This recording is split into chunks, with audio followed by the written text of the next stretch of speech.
உறவுகளுக்கு அன்பான வணக்கம். நேற்று நாளிலே நாங்கள் பார்த்திருந்த காணொளியிலே ஈழத்திலிருந்து சபேசன் அவர்கள் மிகச்சிறந்த ஒரு பாடகராக தன்னை நிரூபித்துக் கொள்வதற்கான ஒரு மேடையிலே முதல் படியிலே வெற்றி கண்டிருக்கிறார். எனவே அவருக்கான வாழ்த்துக்களை சொல்லி மகிழ்ந்தோம். அதுபோல ஈழத்தைச் சேர்ந்த மற்றொரு குரல் அந்த மேடையிலே வெற்றி பெற்றிருந்தது. அந்த குரல் தற்போது ஈழத்தில் இல்லாவிட்டாலும் இலங்கையிலிருந்து 2015ஆம் ஆண்டு கால பகுதியிலே சுவிட்சர்லாந்துக்கு இடம்பெயர்ந்து சென்றவர்களாக புலம்பெயர்ந்து சென்றவர்களாக இருக்கக்கூடிய அந்த குடும்பத்தில் இருந்துதான் பிரசாந்த் அப்படின்னு சொல்லப்படக்கூடிய ஒரு பாடகர். அவரும் பல சமூக வலைத்தளங்களிலே அவருடைய பாடலை பாடியிருக்கிறார். இதுவரையில் சமூக வலைத்தளங்களூடாக கொஞ்சம் பிரபலமாக அவருடைய குரல் பிடித்த பல ரசிகர்கள் இருக்கிறார்கள். அவருடைய பாடும் திறமையை பாராட்டி அவரை வழிகாட்டிய பல உறவுகள் இருக்கிறார்கள். அப்படி இருந்த போதும் அவரும் ஒரு மாத விசா எடுத்துக்கொண்டு இந்த சரிகமப மேடையிலே எப்படியாவது பாடிவிட வேண்டும் என்ற ஒரு ஆசையோடு கனவோடு வந்திருக்கிறார். அந்த கனவு அவருக்கு நனவாகி இருக்கிறது. அதுவும் அவருடைய பிறந்த நாள் பரிசாக அவருக்கு வெற்றி வாகை சூடப்பட்டிருக்கிறது. எனவே இந்த போட்டியில் மிகச்சிறந்த ஒரு பாடகராக அவருடைய அடுத்த கட்ட நகர்வை நோக்கி அடுத்தடுத்த சுற்றுகளில் வெற்றி பெறுவதற்கு இறுதிப் போட்டியில் ஜொலிப்பதற்கான வாய்ப்புகள் அவருக்கு இருக்கிறது என்பதை நடுவர்களே சொல்லி இருக்கையில் அவர் ஆரம்பிக்கிற போதே சொன்ன விஷயம், நான் ஈழத்தைச் சேர்ந்தவன், ஆனால் சுவிட்சர்லாந்தில் இப்போது வசிக்கிறேன். இருந்தாலும் எனக்கு எந்த நாட்டினுடைய அடையாளமும் கிடையாது. நான் எந்த நாட்டவன் என்று கேட்டால் நான் முகவரி இட முடியாதவனாக இருக்கிறேன். காரணம், எனக்கு எந்த நாட்டினுடைய பாஸ்போர்ட்டும் கிடையாது. ஒரு டிராவலிங் டாக்குமெண்ட்டை வைத்துக் கொண்டுதான் நான் இந்த ஒரு மாத விசாவிலே இந்தியாவுக்கு வந்திருக்கிறேன், சென்னைக்கு வந்திருக்கிறேன். எனவே எதிர்வருகின்ற 3ஆம் தேதி நான் மீண்டும் சுவிஸுக்கு செல்ல வேண்டிய நிலைமை என்று சொல்லி இருந்தார். நான் செலக்ட் ஆகினாலும் ஆகவில்லை என்று சொன்னாலும் நான் அந்த 3ஆம் தேதி கண்டிப்பாக சுவிஸுக்கு திரும்ப வேண்டும் என்று சொல்லி, அடுத்த போட்டி 3ஆம் தேதி தான் இருக்கிறது. அவர் அந்த மேடையில் பாடிய பாடல் எல்லோரையும் வியக்க வைத்தது. அந்த பாடலுக்கான குரல் தெரிவானது. எனவே அவர் அடுத்த சுற்றுக்கு தெரிவாகிவிட்டார். ஆனால் அவருக்கு இப்போது அடுத்த சுற்றிலே பாடுவதற்கான வாய்ப்பு கிடைக்கப் போகிறதா, அடுத்த சுற்றிலே அவர் பாடுவாரா என்கின்ற கேள்விகள் பலருக்கும் இருக்கிறது. காரணம், புலம்பெயர் தேசங்களில் வாழக்கூடிய நிறைய பேர் கிட்டத்தட்ட அவர் 2015ஆம் ஆண்டு கால பகுதியில் புலம்பெயர்ந்து சென்றிருக்கிறார் குடும்பத்தோடு. இப்போது 10 வருடங்கள் கடந்த போதிலும் அவருக்கு நிரந்தர வதிவிட உரிமை.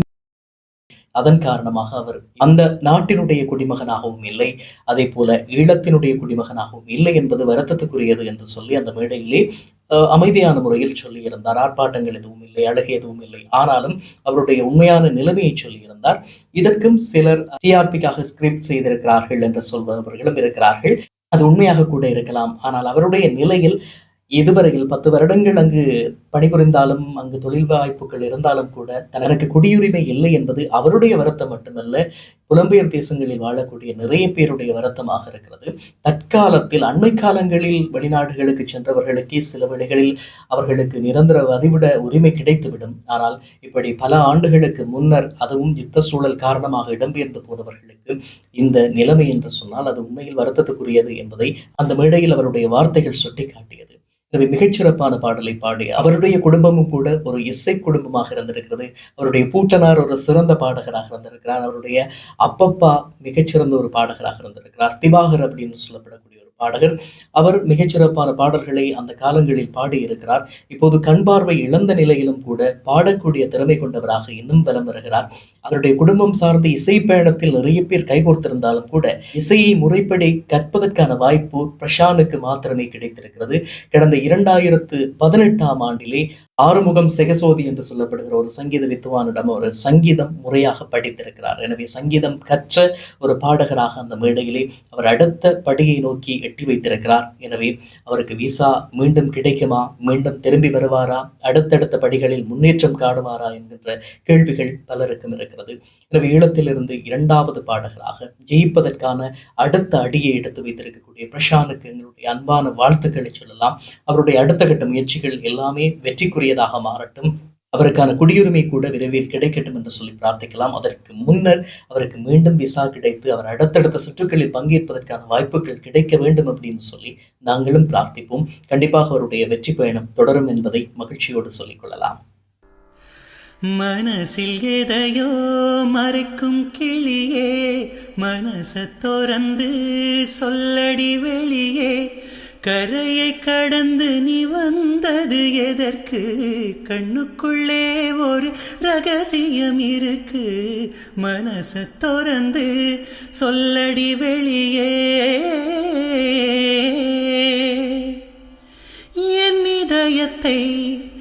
என் இதயத்தை வழியில் எங்கேயோ மறந்து தொலைத்து விட்டேன். உன் விழியினில் அதனை இப்போது கண்டுபிடித்து விட்டேன். இதுவரை எனக்கில்லை முகவரிகள், அதை நான் கண்டேன் உன் புன்னகையில்.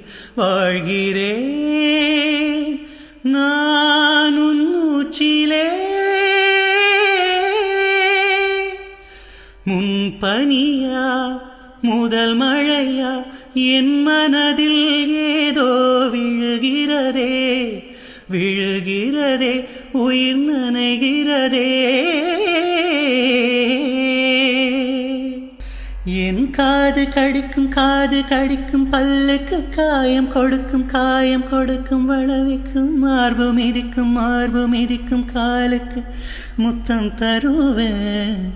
ஏன் உசுர குடிக்கும் அதட்டுக்கும் மனச கெடுக்கும் கண்ணுக்கும் கண்ணம் கீரும் நகத்துக்கு முத்தம் இடுவேன். அடி தும்மும் பொழுதிலும் இம்மி அளவிலும் பிரியாதிக. உம்மத்தேவ தீர்ந்ததும் போர்வ போர்த்தியே உறங்காதிக. இனி கண் தூங்கலாம் கைகள் தூங்காது. ஒரு தாலிக்கு முன்னால் தாலாட்டு வைக்காதிக. சுத்தி வந்திக சுட்டு விழியால் சுட்டிக. முத்தாடும் ஆசை முத்தி போக. எத்தனை பொண்ணுக வந்தாக என்ன இடுப்புல சொருக பார்த்தாக. முந்தானையில் நீங்கதான் முடிஞ்சீக. உனை தவிர எனக்கு விடிகளுக்கோ கிழக்கு உலகினில் உள்ளதோ உயிரே. என்ன செய்யக்கூடும் உன்னை போல அல்ல உண்மை சொன்னது. மலர்கள் கேட்டேன் வனமே தந்தனே. தண்ணீர் கேட்டேன் அமிர்தம் தந்தனை. மலர்கள் கேட்டேன் வனமே தந்தனே. தண்ணீர் கேட்டேன் அமிர்தம் தந்தனை. எதை நான் கேட்பின் உனையே தருவாய் சொன்னாலும் கேட்பதில்லை கன்னி மனது.